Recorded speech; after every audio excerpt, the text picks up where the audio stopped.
गाडीको भिडियो बनाउनु पर्छ।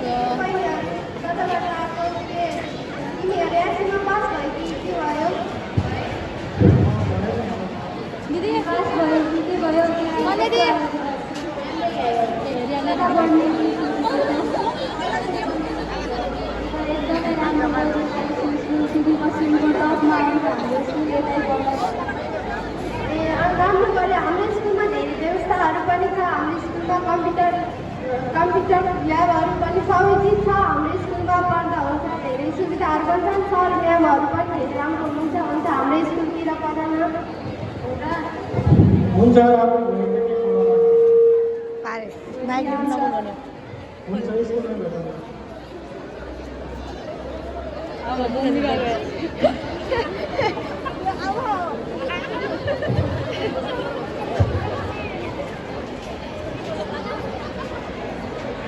नमस्ते आन्टी। नमस्ते नानी। मम्मी म त त्यही स्कुल पढ्ने गुरुजना स्कुल धेरै राम्रो पढेँ। त्यहाँ सबै सरहरू पनि छन्। सबै सरहरू पनि राम्रो पढाउँछन्। हाम्रो स्कुल बस्नमा पनि एक नम्बरमा आउँछन्। मम्मी म त त्यही गुरुजना स्कुल पढ्छु। त्यहाँ नगरमा एकै गाउँको स्कुलमा पढ्दै पढाइसक्यो। हाम्रो तिमी क्षमता पनि छैन। तिमी एकै पढाएको सहरमा नपढाएर तिमी एकै गाउँमा पढाउन तिमी भनेको मात्र है। नै म त त्यही पढ्नु अरू विद्यालय म त्यही पढ्नु पर्छ। तिमी भनेको मात्र त्यहाँ पढाउने हाम्रो हैसियत पनि छैन। त्यहाँ हाम्रो आर्थिक अवस्था पनि कमजोर छ। तिमीलाई थाहै छ। तिमी त्यहाँ नपढ यतै गाउँको स्कुलमा पढ। त्यहाँ अलि राम्रो पनि हुँदैन। तिमी यतै पढ है। नै मेरो साथी पनि पढिरहनु। म पनि त्यही पढ्न लागि त्यही भन्दा पढ्दैमा हामीसँगै पढाउनु। अब तिमीहरूको उज्जवल भविष्य राम्रो हुन्छ भनेपछि म तेरो बालाई सोध्छु। हेलो भुल्दै गर्दा यो त त्यहाँ सहरको स्कुलमा पढ्ने भन्न लाग्दैलाई के गर्नु त अलि ल त अब यसको उज्जवल भविष्यको राम्रो हुन्छ भनेपछि म त्यो त अब आज एडमिसन गरिदिन्छु त।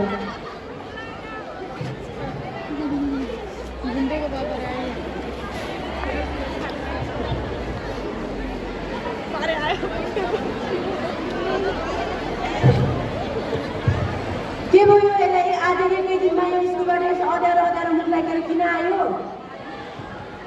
पढ्दैन म चाहिँ स्कुलमा। मैले पहिला त भने उसलाई चाहिँ स्कुल जानुपर्छ भनेर यहाँ गाउँको स्कुल पढाउँदै भनेर अब एडमिसन गरिसक्यो। तिनीहरू ड्रेस काटि किनिसक्यो। अब तँलाई म कहाँ हाल्नु त? अब तँलाई पढाइसक्यो। मेरो केही पनि छैन। त्यो स्कुल पढ्दैन म। खालि ढेकिनामा ठुल्ठुलो छ। भित्र जाउँ जता पायो फोहोर फालेको छ। पढ्दैन म चाहिँ स्कुल। अब के गर्दैछ त? ठिक छ बहिनी बस्नु पर्छ। के भयो? दुइटै आमा छोराको के हो लागेको छ?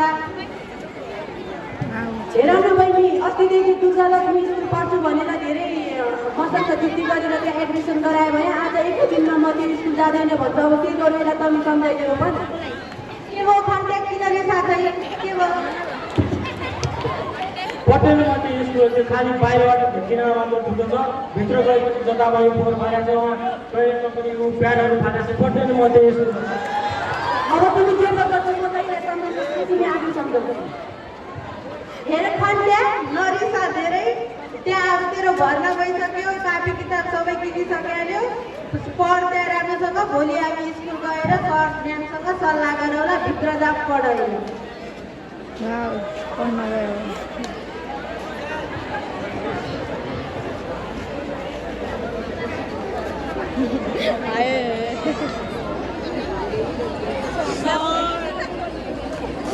नमस्ते sir.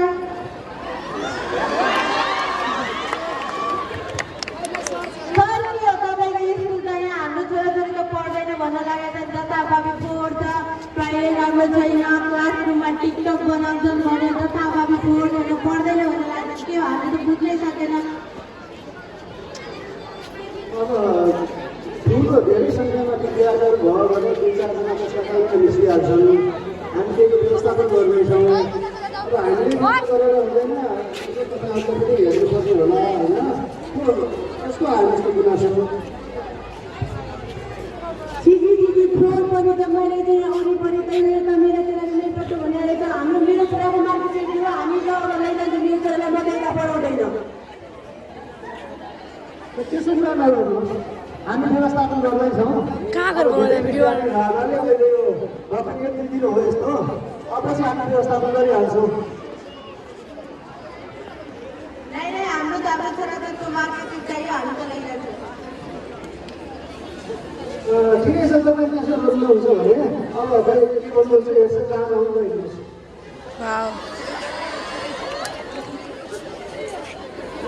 Oh my god, here's so. नमस्ते सर।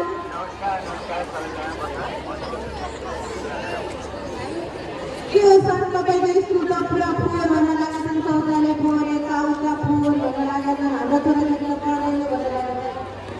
अब कहाँ जाऊ?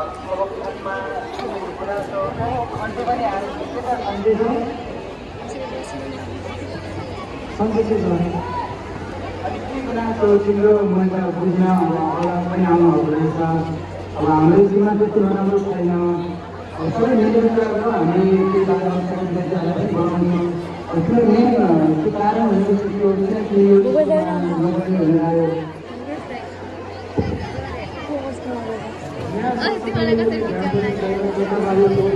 क्लासरुममा उहाँको निर्देशन कार्य छन्, उहाँ प्रयोगमा प्रयोगहरू प्याडहरू फालेर एकदमै राम्रो लागेर त्यहाँको वातावरण उत्सुक लागेको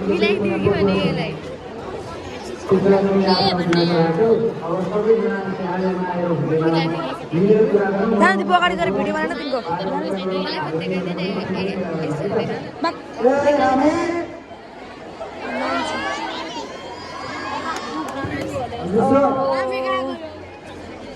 यहाँ अहिले खण्डको अभिभावक आउनुभएको रहेछ। तिमीले 12 वर्षको दुईजना भाइ बहिनीहरूलाई बोलाएर ल्याउनु पर्यो। हामी अब मास्टर मिटिङ गर्छौँ, तिमी बोलाएर आऊ है त। हस् सर। त्यो कहिले पढ्ने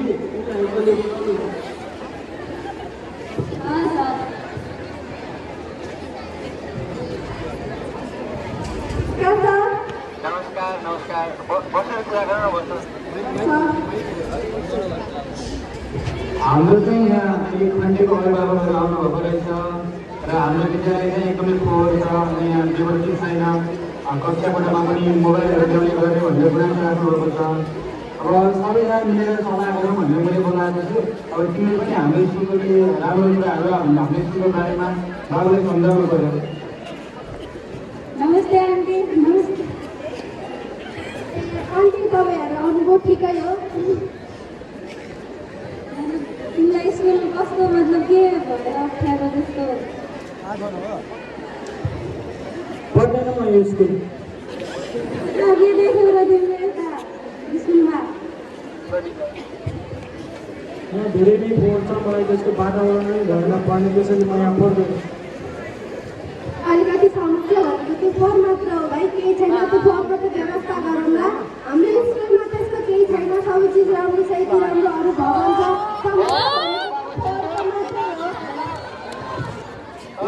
तिम्रो कहाँ आयो कि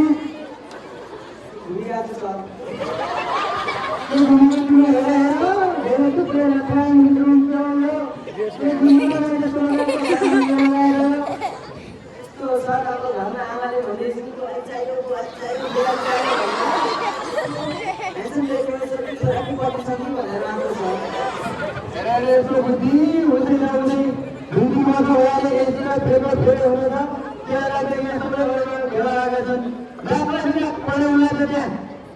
अरे सर, हात्तीनाल पढेको भयो पनि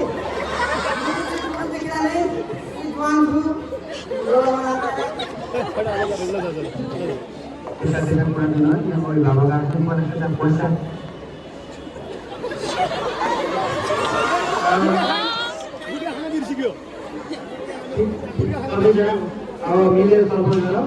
तपाईँहरू पनि आयोगमा नआउनुहोला। हाम्रो विद्यालयमा खासै के भयो भन्दाखेरि चाहिँ अहिले एकदमै भर्ना धेरै भएको कारणले विद्यार्थी सङ्ख्या धेरै छ। त्यस कारणले चाहिँ व्यवस्थापन गर्न अलिक पैसा भएको छ र काम गर्ने मान्छे पनि अहिले छुट्टीमा हुनुहुन्छ। त्यस कारण तपाईँहरूले चाहिँ आयोग नआउनुहोस्। त्यस कारणले थोरै फोहोर भएको छ। हामी गर्दा यस्तो भएको भन्ने चाहिँ हामीलाई लाग्छ। सबैजना मिलेर सरसफाइ गऱ्यो भने विद्यालय राम्रै हुन्छ। कस्तो लाग्छ?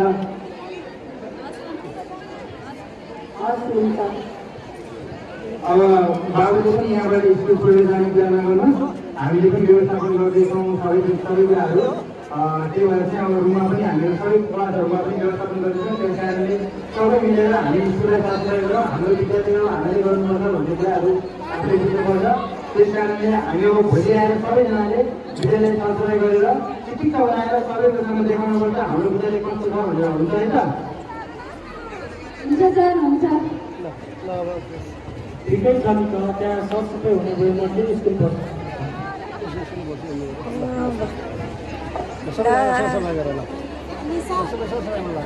सबैजनाले अब यहाँ स्कुल फोहोर भएको रहेछ, सबैजनाले सरसफाइ गरेर मिलेर है त।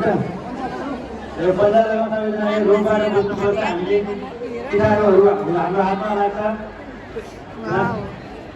भइसक्यो, हाम्रो विद्यालय एकदमै सरसफाइ भइसक्यो।